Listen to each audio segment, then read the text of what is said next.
ഇത് potassium permanent ആണ്. നമ്മളിത് നമ്മുടെ ഫാമിന്റെ എല്ലാ ഡോറിലും വെച്ചിട്ടുണ്ട്. പുറത്തുനിന്ന് ആര് വന്നാലും ഇതിനകത്ത് കൈ കഴുകിയിട്ട് മാത്രമാണ് നമ്മൾ അകത്തോട്ട് കഴുകിയിട്ട് തുടങ്ങാം. അതെ, തുടങ്ങാം.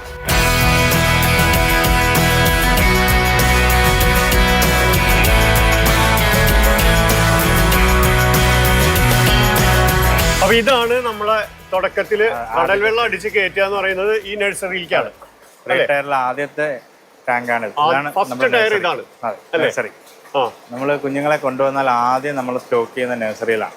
നഴ്സറിയിൽ സ്റ്റോക്ക് ചെയ്തിട്ടാണ് ഇതിന്റെ മോർട്ടാലിറ്റി, ഇതിന്റെ സർവൈവൽ റേറ്റ് നമ്മൾ കണ്ടുപിടിക്കുന്നത്. നമ്മൾ നല്ല സീഡ് നോക്കി എടുക്കുകയാണെങ്കിൽ നമുക്ക് 98% അതിന് മുകളിലോട്ട് നമുക്ക് സർവൈവൽ റേറ്റ് കിട്ടും. ഞങ്ങൾ എടുക്കുന്നതെന്ന് പറയുമ്പോൾ ഹാച്ചറിയിൽ ചെന്ന് അവിടെ നിന്ന് ഞങ്ങൾക്ക് നല്ലതാണെന്ന് തോന്നുന്ന സീഡ് എടുത്ത് ലാബിൽ കൊടുത്ത് ടെസ്റ്റ് ചെയ്തതിന് ശേഷമാണ് ഇങ്ങോട്ട് എടുക്കുന്നത്, കൊണ്ടുവരുന്നത്.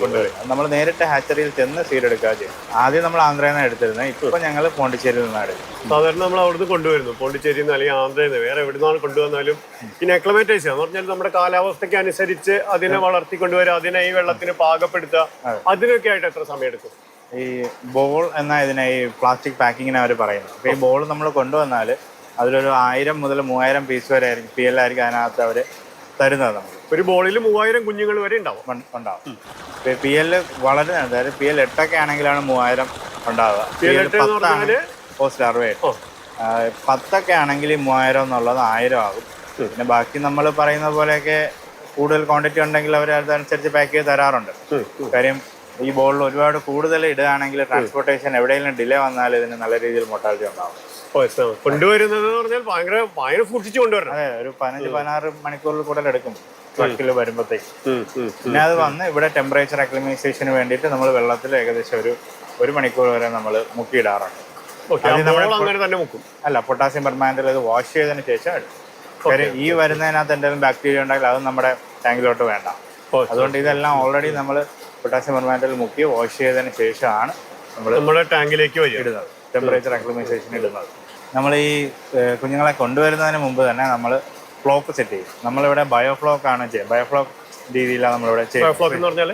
ബയോഫ്ലോക്ക് എന്ന് പറയുമ്പോൾ നമ്മൾക്ക് ഈ ഓട്ടോട്രോഫിക്കും ഹെറ്ററോട്രോഫിക്കും ബാക്ടീരിയയുടെ ഒരു മിക്സോട്രോഫിക് കൾച്ചറാണ് നമ്മളിവിടെ ചെയ്യുന്നത്. അപ്പോൾ ഇതിനകത്തുണ്ടാകുന്ന കംപ്ലീറ്റ് ഫീക്കൽ വേസ്റ്റ് ആയാലും എക്സസ് ഫീഡ് ആയാലും എല്ലാം ഇതിൻ്റെ പ്രോട്ടീനും ഇതിൻ്റെ തീറ്റയും ആക്കി മാറ്റുന്ന ബെനിഫിഷ്യൽ ബാക്ടീരിയയെ നമ്മൾ ഇതിനകത്ത് കൾച്ചർ ചെയ്തെടുക്കും. അപ്പോൾ ഈ ബെനിഫിഷ്യൽ ബാക്ടീരിയ ഇതിനകത്തുണ്ടാകുന്ന എല്ലാ സാധനങ്ങളെയും ഇതിന് കഴിക്കാൻ പറ്റുന്ന രീതിയിൽ പ്രോട്ടീനാക്കി മാറ്റും. എന്നുവെച്ചാൽ ഈ ഉള്ളിൽ കിടക്കുന്ന ബാക്ടീരിയ ഏതാണ്ട് ഒരു കടലിന് ഈ ഉള്ളിൽ ഇവ എങ്ങനെ ജീവിക്കുന്നുവോ അതിന് സമാനമായ ഒരു സാഹചര്യം ഇതിൻ്റെ ഉള്ളിൽ ഉണ്ടാക്കും അല്ലെ? അങ്ങനെ നമുക്ക് എളുപ്പത്തിൽ പറയാം.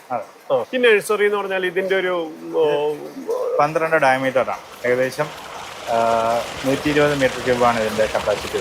എല്ലാ ടാങ്കിലും നമ്മളിവിടെ ഷ്രിമ്പ് ടോയ്ലറ്റ് കൊടുത്തിട്ടുണ്ട്. നമ്മുടെ 3 ടോയ്ലറ്റ് എന്ന് പറഞ്ഞാൽ ഷ്രിമ്പ് ടോയ്ലറ്റ് എന്ന് പറയുമ്പോൾ ഇതിന്റെ അകത്ത് വരുന്ന ഫീക്കൽ വേസ്റ്റ്, എക്സസ് ഫീഡ്, പിന്നെ ഇതിന്റെ ഷെല്ല്, ഇതെല്ലാം നമുക്ക് ഈ ഷ്രിമ്പ് ടോയ്ലറ്റിൽ നിന്ന് കളക്ട് ചെയ്യാൻ സാധിക്കും. ഷ്രിമ്പ് ടോയ്ലറ്റിൽ ഡ്രെയിനേജും കൊടുത്ത് നമ്മൾ ഈ എല്ലാ ദിവസവും 2 പ്രാവശ്യം ഡ്രെയിനേജ് ഓപ്പൺ ആക്കി ഇതിനകത്തുള്ള എല്ലാ അതിലെ നമ്മൾ ഇതിന് താഴെ ഇത് തിരിയുമ്പോൾ തന്നെ താഴെയുള്ള അത്തരം വേസ്റ്റ് ഒക്കെ അതിന്റെ നടുക്ക് വരും. അതാണ് സർക്കുലർ. അത് തുറന്നു വിട്ടാൽ അത് മാത്രമായിട്ട് പോയിക്കോളും.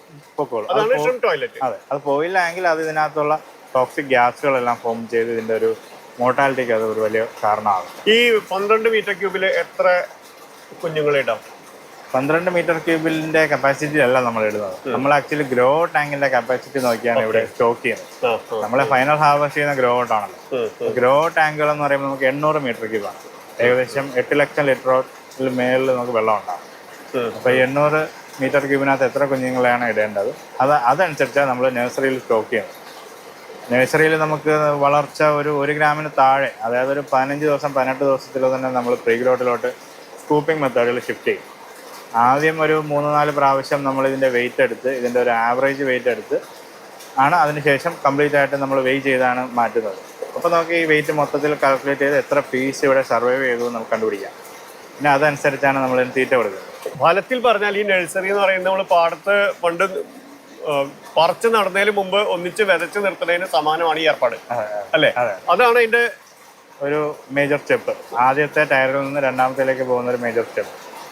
അതിൽ നിന്ന് ഈ സർവൈവ് ചെയ്ത കുഞ്ഞുങ്ങളുടെ എണ്ണം മനസ്സിലാക്കി അതിനനുസരിച്ചുള്ള തീറ്റ മാത്രം കൊടുക്കും.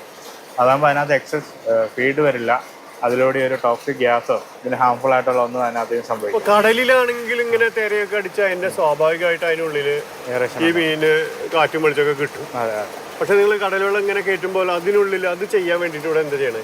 നമ്മൾ ആക്ച്വലി വെഞ്ചർ എയറേഷൻ ഇവിടെ ചെയ്തേക്കും. വെഞ്ചർ എയറേഷൻ എന്ന് പറയുമ്പോൾ നമ്മുടെ ഈ വെള്ളവും എയറും മിക്സ് ചെയ്ത് വെള്ളത്തിലെ ഡിയോ കൂട്ടുക എന്നൊരു രീതിയാണ് ചെയ്തത്. ഈ ഒരു കുളത്തിൽ താമസിക്കണം മീനിന് ആവശ്യത്തിൽ ഓക്സിജൻ കിട്ടണം. ഓക്സിജൻ കിട്ടണം. അതെ, നമ്മളിവിടെ സൂപ്പർ ഹൈ ഡെൻസിറ്റി ചെയ്യുന്നത് കൊണ്ട് തന്നെ ഇതിന് അമിതമായ ഡിയോ കിട്ടണം. വെള്ളത്തിൽ ഈ ഓക്സിജൻ ലയിക്കണം. അതിന് നമ്മളിവിടെ ഇഞ്ചക്ടേഴ്സാണ് ഉപയോഗിച്ചിരിക്കുന്നത്. അപ്പോൾ ഇഞ്ചക്ടേഴ്സിലൂടെ നമുക്ക് ഇവിടെ കിട്ടുന്നതെല്ലാം മൈക്രോ ബബിൾസ് ആണ്. ഈ മൈക്രോ ബബിൾ കിട്ടുന്നത് കൊണ്ട് തന്നെ നമുക്ക് ഇവിടെ ഡിയോ ഒരു 5.5 എബോവ് നമുക്ക് നിർത്താൻ സാധിക്കും. നമുക്ക് ഈ പൈപ്പിൽ കൂടെ ഫുള്ളായിട്ട് നല്ല വേഗത്തിൽ എയർ പോകണം. അതിൽ നിന്നൊരു വാക്യൂം ക്രിയേറ്റ് ആവുകയും നാച്ചുറലി തന്നെ ഇതിനകത്ത് നിന്ന് ഉള്ള അറ്റ്മോസ്ഫിയറിക് എയർ വലിച്ചെടുക്കുകയും ചെയ്യും. അതിലൂടെ വെള്ളത്തിലേക്ക് ഡിയോ മിക്സ് ആവും. അപ്പോൾ 24 മണിക്കൂർ ഇതിങ്ങനെ 24 അവർ നമുക്കിവിടെ എയറേഷൻ റണ്ണിങ് ആയിരിക്കും. അതിൻ്റെ ഒരു മെയിൻ കാരണം 24 മണിക്കൂർ കറണ്ടും വേണം.